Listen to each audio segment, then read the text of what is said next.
can't be him, can it, Jeeves? He will be considerably ahead of his appointed time, were it, Sir Humphrey. Well, people are, you know, Jeeves. They leap out of bed at some unearthly hour, like 8 or 9, and then suddenly find they have all that extra time on their hands and nothing to do with it. Well, if it is him, Jeeves, you'll just have to trot out one of your lies. Pardon me, sir, I am not in the habit of prevaricating. Oh, whatever it is you choose to call it when you don't tell the truth.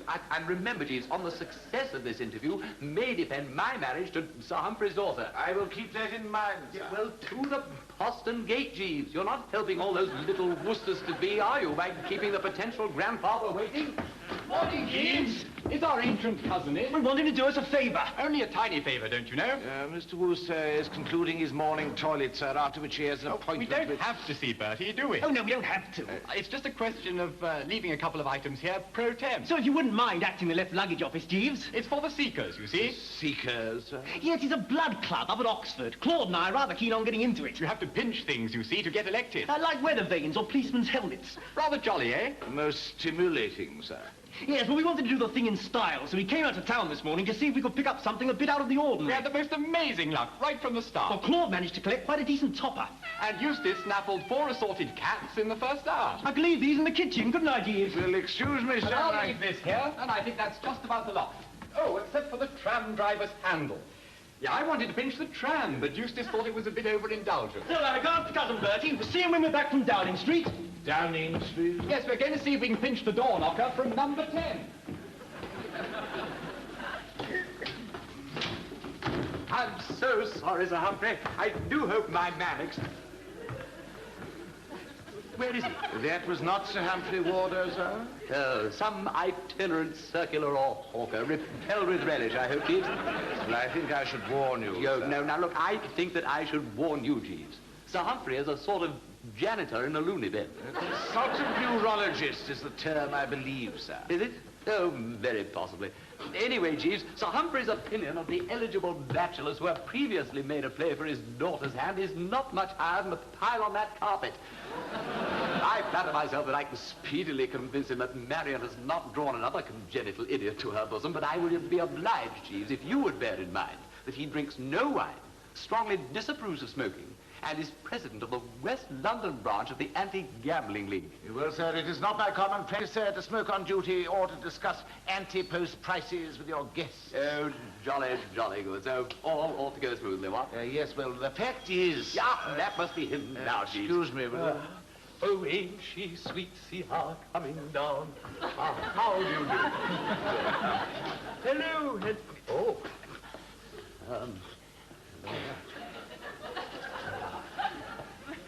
Sir Humphrey Warder. Oh, what hell, what hell, what hell, what hell. Now, welcome to number 6A, Crichton Mansions, Berkeley Street West. I'm afraid I am a little late, Mr. Wooster. I was detained at my club by Lord Alistair Hungerfield, the Duke of Ramfurlin's son. His Grace, I understand, has exhibited a renewal of those symptoms which have been causing the family so much concern. Hence my unpunctuality, which I trust has not discommoded you. Oh, no, not at all. So the Duke's off his rocker, what? That is not exactly the term I would have used myself with reference to the head of perhaps the noblest family in England. But there is no doubt that cerebral excitement does, as you suggest, exist in no small degree. The life of a consultant neurotic must be a great strain at times. It is indeed, Mr. Wooster.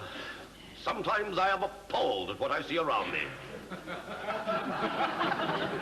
Mr. Wooster, do you keep a cat? Cat? Oh, no, no cats. I thought I heard a cat mewing nearby. Cat? It's a very extraordinary thing. It must be a taxi or something outside. I fear I do not follow you. Oh, well, I mean, taxis do squawk sometimes, don't they? Rather like cats in a way. I had not observed the resemblance. No? Oh, well, perhaps not.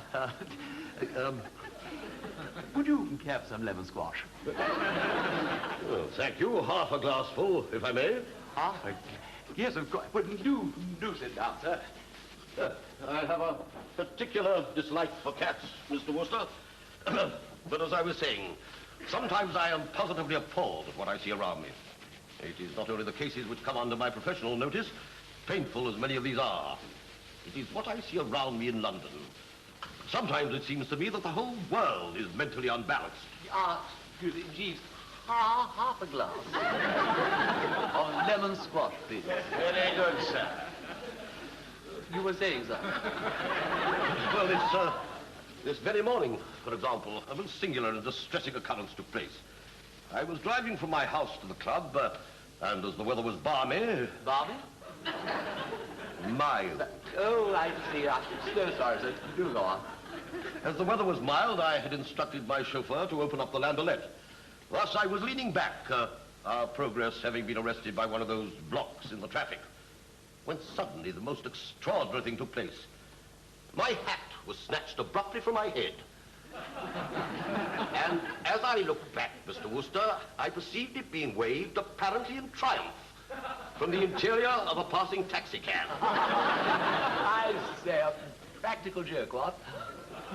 Mr. Wooster, I trust I am not deficient in an appreciation of the humorous, but I confess I am at a loss to detect anything in the nature of pleasantry in the outrage.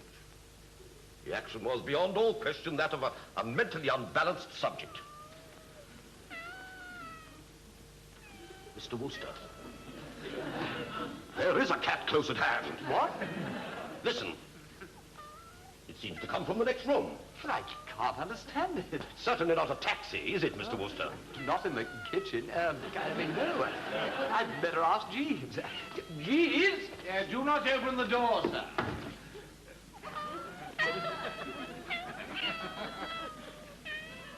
Mr. Husham.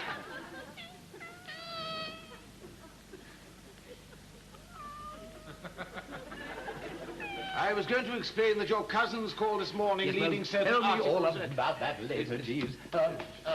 Lemon squash, sir. There were 4 of them, all of various hues. Yeah, well, I'm terribly sorry, sir, but I assure you I had no knowledge of... You were unaware that you were sharing your flat with 4 variegated felines? Variegated? Different colored cats. Oh, I see. But look, do sit down, sir. I am sorry, Mr. Wooster, but as I told you, I have an antipathy for the animal. I am quite incapable of remaining in their vicinity. Look, please don't go. I shall leave these premises at once. Oh, what a topping idea. Yes, let's go for a walk. I could do with some fresh air. Oh! I say, this isn't my hat. No, Mr. Wooster, it is mine. It was snatched from my head this very morning. Perhaps you didn't know that this was here either. But honestly, sir, I've only just got up. Oh, I say, what on earth is it? If I am not mistaken, Mr. Wooster, it is an implement used for regulating the speed of a tram car. Good day, Mr. Wooster. Look, Mr. Humphrey. I am sorry, but I prefer to spend my leisure time in less eccentric company. Yeah, but you'll feel so much better after your lemon squash, sir. I would not dream of touching your lemon squash. There is probably a fish in it. Sir Humphrey, Oh, Jeeves! Jeeves, what is going on? Well, Mr. Claude and Mr. Eustace called this morning, sir, and left certain articles. And cats? Yes, sir. I think you will bear me out when I say that Mr. Claude and Mr. Eustace, when they have set their heart on something... will you excuse me, sir? Go on, Jeeves. Mr. Wooster's residence? Oh, yes, I will. That, sir, was Vine Street Police Station. Your cousins have been detained following an attempted forced entry into the Prime Minister's residence, and the sum of £10 is required in nature of bail.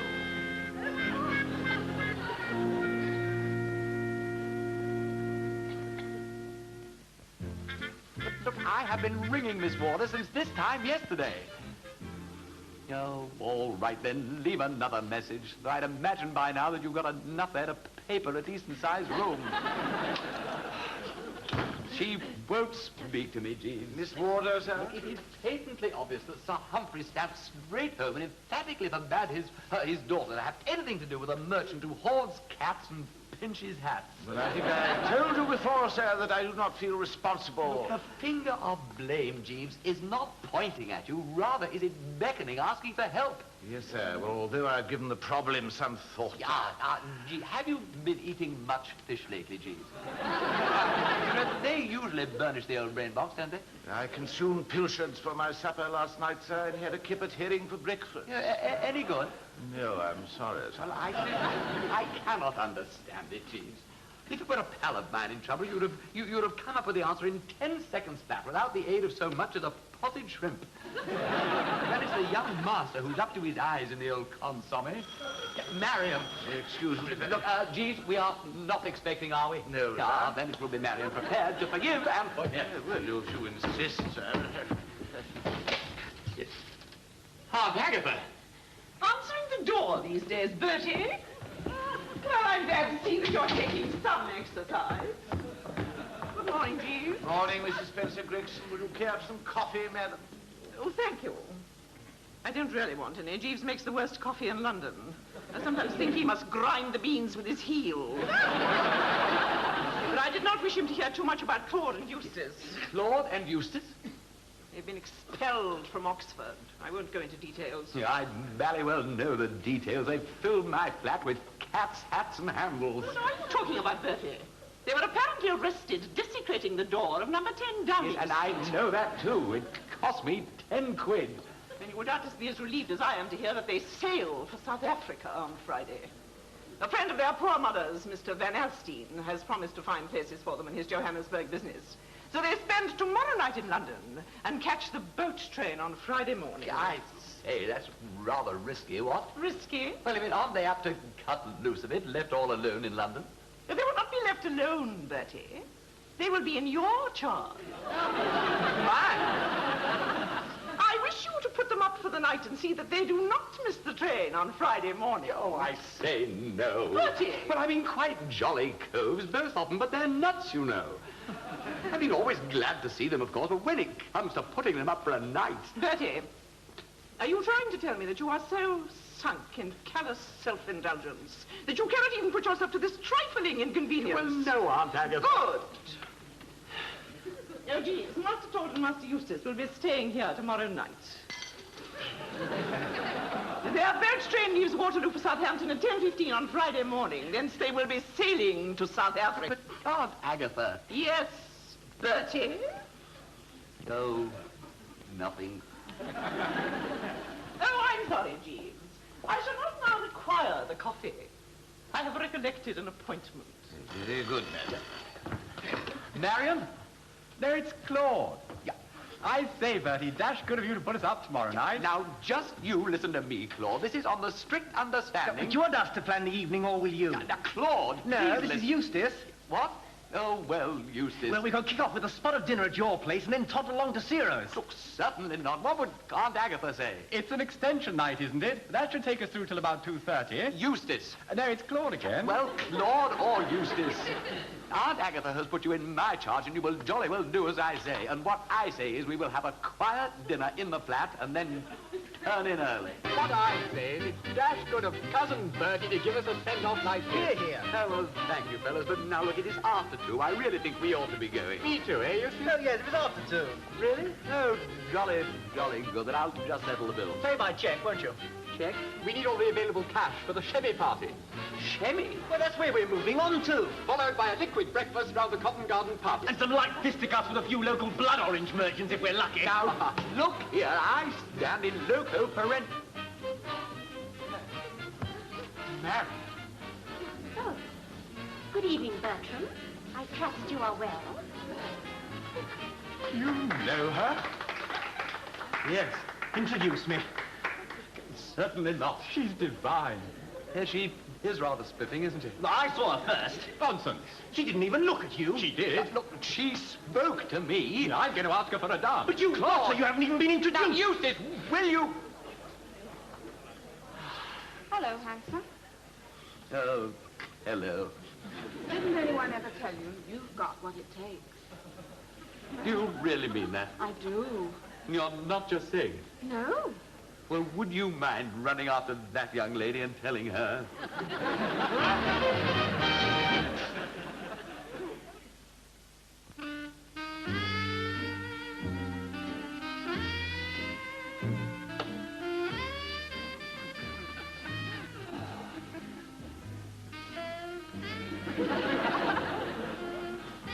Jeeves. Yes, sir. Oh! Jeeves, how did you know I needed one of your hangover cures? The clothing that you were wearing last night, sir, covers a considerable area of the bedroom floor. Oh. It was a pretty heavy night, Jeeves. Still well worth it to get rid of those two young fiends. Did you dispatch them on time, Jeeves? Yes, I did, sir. Oh, what time is it now? It is just on 1 o'clock, sir. Oh, splendid. Our Claude and Eustace will be leaning on the rail of the liner, taking a last glimpse of the dear old homeland. And the dear old homeland will at this moment be looking back at them and breathing a sigh of relief. Hello, Bertie. Lord! Had a nice, refreshing sleep. How about a spot of lunch? Look, what the dickens are you doing here? Hardly the tone of voice I like to hear in a host, Cousin Bertie. Why aren't you in South Africa? Now, this is a point I sort of thought you'd want explaining. Well, it's like this, old man. You remember that girl you spoke to last night at Ciro's, who rather handed you the frozen mitt in reply? Are you referring to Marion Wardour? We are soulmates, Bertie. Two hearts that beat as one and all that sort of thing. Well, I mean, what could a fellow do? I gave old Eustace a slip at Waterloo and slid back here. Yeah, I say, Jeeves, could you mix me one of your elixirs? Yes, certainly, sir. Yeah, for some reason which I can't explain, I seem to have got a slight headache. But you are supposed to be going to South Africa. Oh, I know, man, and I'm all for thinking imperially and giving the old colonies a leg up. But the idea of leaving a girl like Marion in England doesn't appeal to me a bit now, Lord. What, old Bertie? Eustace! Just put in a spot of smooth work, even if I do say it myself. Eluded Claude's vigilance at Waterloo and sneaked back in a taxi. Why? Well, I'll tell you, Bertie, man to man. And I don't want you to think that I'm the sort of chap who falls in love with every girl he meets. I suppose, well, strong and silent will be the right description for me. But when I do meet my affinity... You're not in love with Marion Wardour, too? Two? What do you mean, two? Eustace! Claude! What on earth are you doing here? What are you doing here? I see it all now. You intend to inflict your beastly society on Miss Wardour. She danced with me more times than you. We are soulmates. We're an affinity. We shall see. We shall indeed. Bertie, you won't mind putting us up for a bit? Whilst we thrash it out? No, of course you won't. Not a sportsman like him. No. Well, that stuff Jeeves slipped into me seems to have given me a bit of an appetite. Jeeves, something in the nature of 6 chops and a bath of pudding. Good egg, while he's stuffing himself, I'll sneak back and see Now, Matt. you look Oh, here. Bertie, you won't mind if I freshen up with a pint or two of your toilet water, will you? Railway stations always leave me feeling like a chicken. Let's go right out. Jeeves. Oh. Bertie, Claude and Eustace did leave this morning, didn't they? Well, yes, of course they did. You saw them off yourself. No, Jeeves did, as a matter of fact, so there's no need to worry, Aunt. They should be on the high seas by now, should they not? Yes, with green faces and queasy tums, with any luck. Kindly allow me to enter, Bertie. But look, Aunt, I have told you they've legged it. Your Uncle Oliver is with me. Oh, heavens. Come in, Uncle Oliver.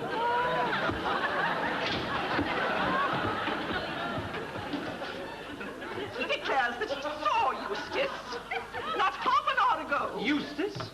Well, either Eustace or his phantasm. Now, it could be that your uncle is psychic, that he sees things not visible to the normal eye. Yes, I know this has been a shock to you, Oliver, but we don't want your memory clouded.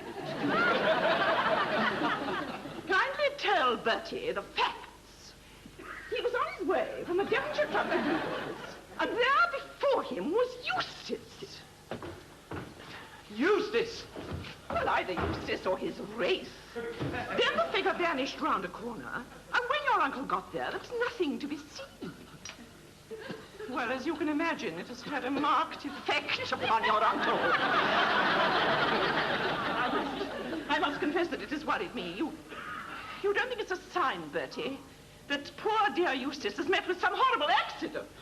Claude.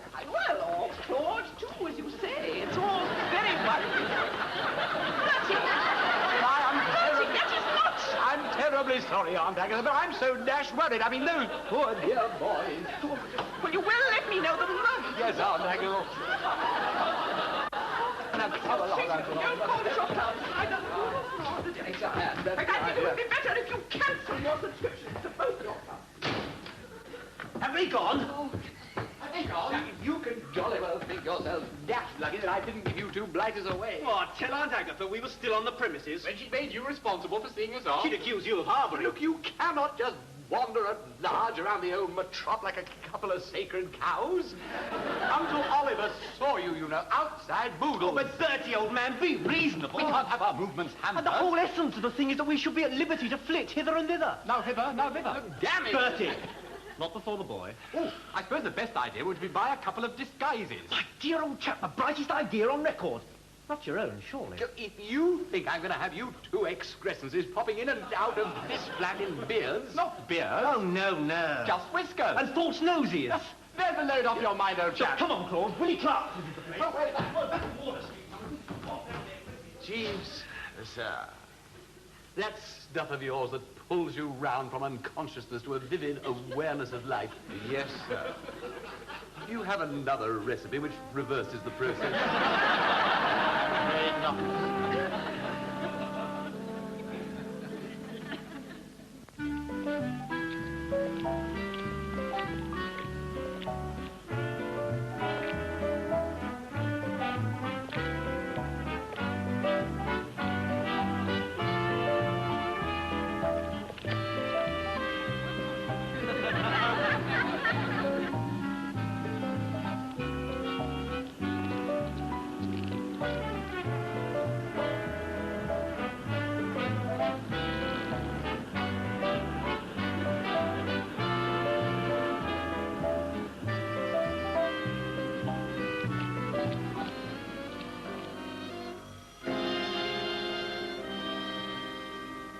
Shall I answer it, sir? Huh?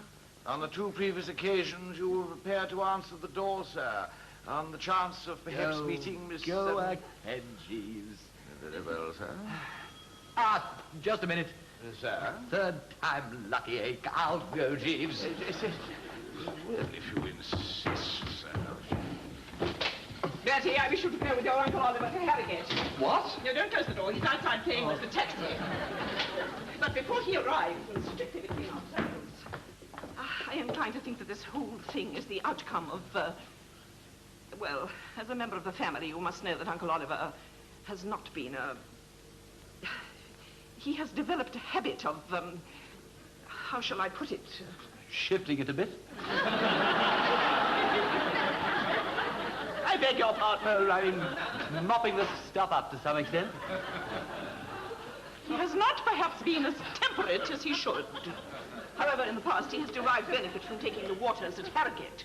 And as we do not think he ought to go alone, I wish you to accompany him. Aunt Agatha. Bertie will be delighted to come to Harrogate for a few weeks, Uncle Oliver. You can see for yourself it's been a severe shock. Yeah, what has? Tell Bertie Oliver, everywhere he goes in London, there are these same two men avoiding him. What, you mean duns or something? Oh, much more sinister. They have false whiskers and peculiar noses. Isn't that so, Oliver?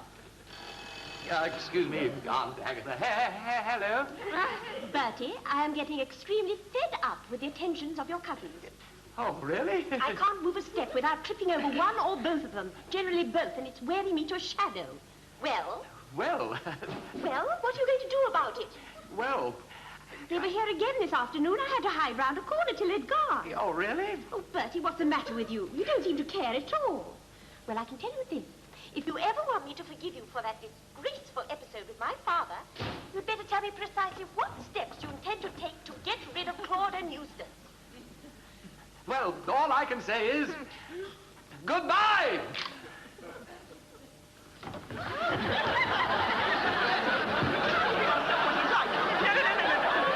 You must take him to Harrogate.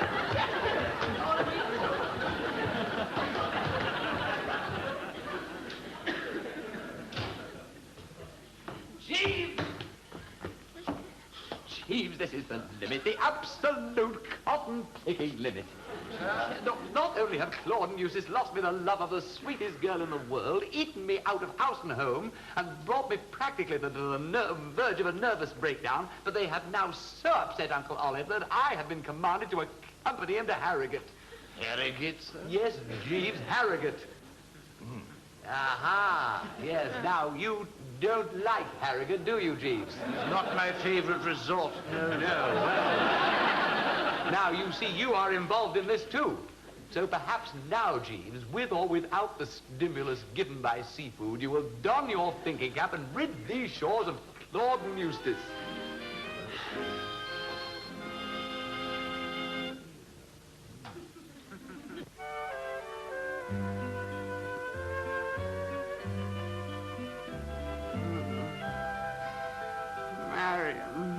No, it's Claude.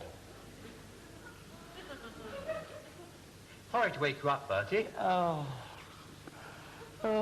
what time is it? Not quite 9. Oh, I say. I'm awfully sorry. It's just to say goodbye. But I still don't see why. Goodbye? Goodbye.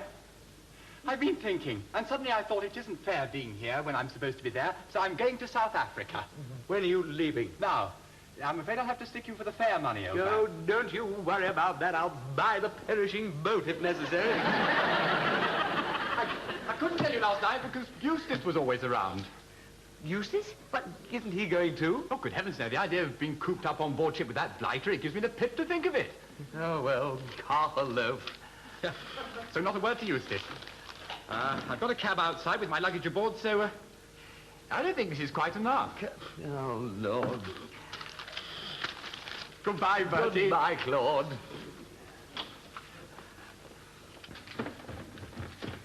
Going for a walk, Claude? Yes, I just thought I'd pop out for the breath of the old fresh stuff, don't you know? Bit early for me. Yes, well, pip, Bertie. Thank heavens he's gone. Cheery bye, Bertie. What? Just dashing off to South Africa. Sailing this morning. Don't tell Claude. I mean, he might try and get a berth too, and I don't fancy a fortnight of that blighter's company. Sorry I couldn't tell you last night. Claude was always there. You'll have to stick me for the fare, of course. Oh, yes, actually. Oh, well, don't worry, old lad. Oh, bon voyage, good luck and all that sort of thing. Thanks, Bertie. Here, hang on. I doubt if that'll be enough. Now, don't keep your taxi waiting. Come on, hurry up. Haven't got a taxi waiting. No, well, never mind. Now, cheery bye, Cheery bye, Bertie. Yeah, and give my regards to General Smuts. Oh, Jeeves!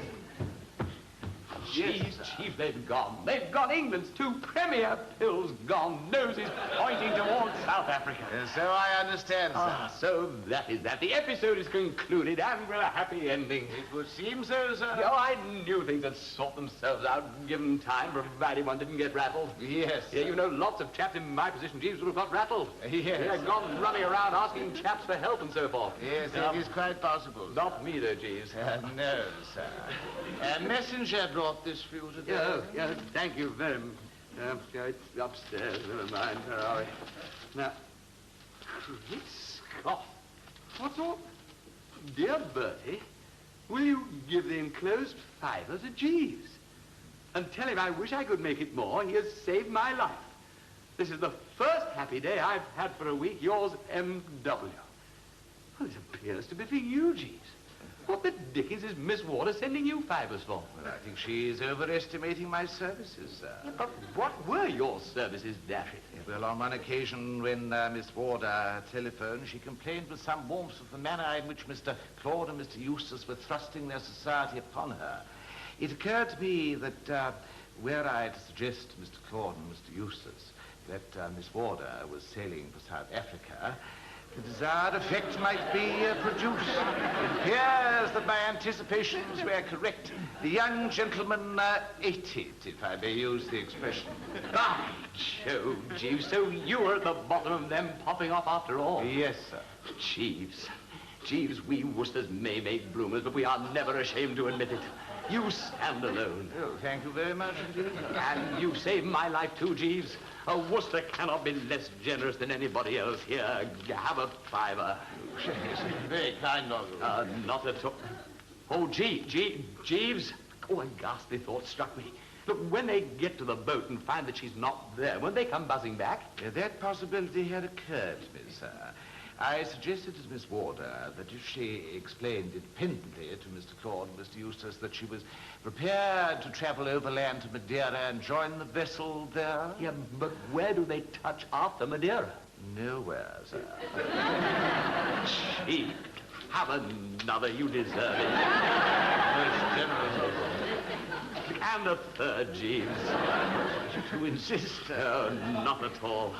Well, it seems a dashed shame that on this joyous occasion I should have to biff off to Harrogate with Uncle Oliver. But I don't think that will be necessary, sir, as Oliver telephoned this morning while you were still asleep and said that he had changed his plans. He did not now intend to go to Harrogate. How absolutely topping. Yes, I thought you'd be pleased, sir. Yeah, what made him change his mind, did he say? Well, I took the liberty, sir, of telling his gentleman's personal gentleman the recipe for that pick-me-up of which you've so often approved. Stevens told me this morning that Sir Oliver is feeling now a new man. And another. Please desist, sir. Now go on, Jeeves. It is the least I can do.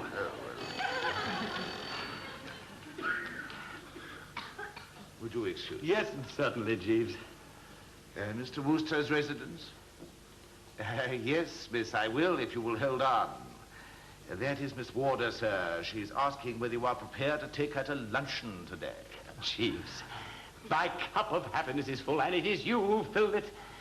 Jeeves, every bally drop. Look,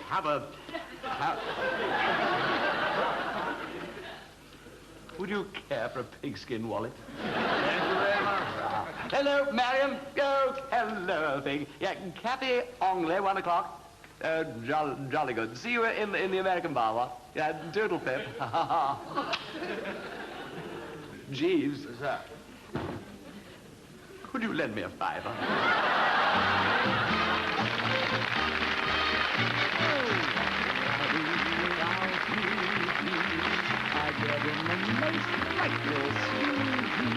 But they wouldn't stop without to wake me, respectfully take me, and what would I care about the you made me? Who in the world would I call them? You winkle me out when I call them. Those terrible threats with their 3 wheels and a rattle. What would I do without Jeeves? He's indispensable. What would I do without Jeeves? He's not in anything. What would I do